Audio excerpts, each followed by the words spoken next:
Good black and white photography is about seeing the world differently than you do when you're shooting in colour. Instead of trying to grab everything as we see it, we're going to be paying attention to contrast, shadow, highlight, overexposure and deep dark shadows.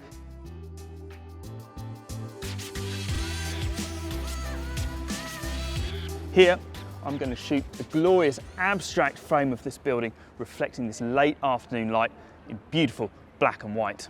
The trick with black and white photography is really seeing a shot that's going to make for a good image once you take all of the colour out of it.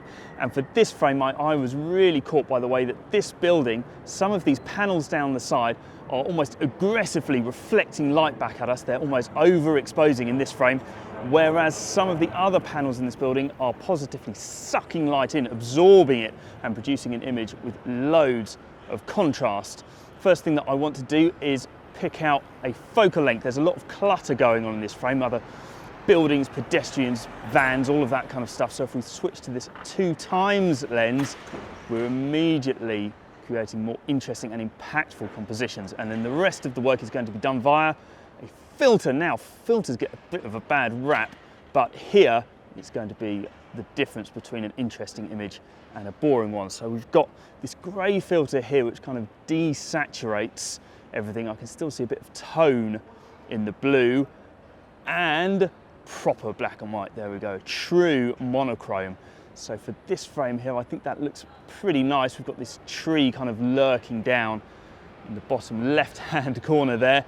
And so I'm also going to have a go at my 5x lens, because what I find really interesting about this building is the way that these panels are kind of diagonally staggered down the side of the building, and I think that's going to make for a really interesting repeating pattern. And I think that if I can find a composition that just has 3 of those kind of staggered going up the frame, I think that's going to look really cool. So we'll get a couple of those into the can and we'll see what we've got.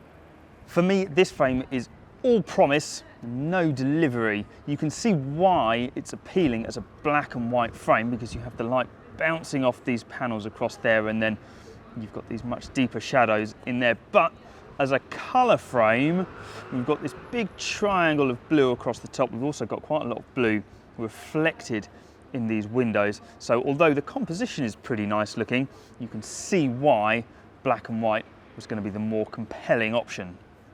This image delivers in terms of contrast and black and white. Here we've got lots of highlights coming off these slabs going up the building and some nice dark shadows through the rest of the window. Compositionally, sort of neither here nor there really. I don't mind this mid-tone grey sky there. I'm slightly less sold on the tree in the corner, which I suspected I wasn't going to love forever. And indeed here I think it kind of distracts from the ultra crisp lines of the rest of the frame. This frame has all of the elements that I was hoping to capture when I started shooting this building in black and white. I've zoomed in quite a long way to the frame, and that has cut out those sort of awkward triangles of sky, and it just gives you all hard diagonal and vertical lines. It's a really geometric feeling image. In black and white I really like it because each of these monoliths is reflecting absolutely loads of light, and that contrasts really nicely with these much deeper shadows in the windows. So altogether I think this is a nicely composed, nicely exposed exercise in black and white and contrast. Really big fan of this.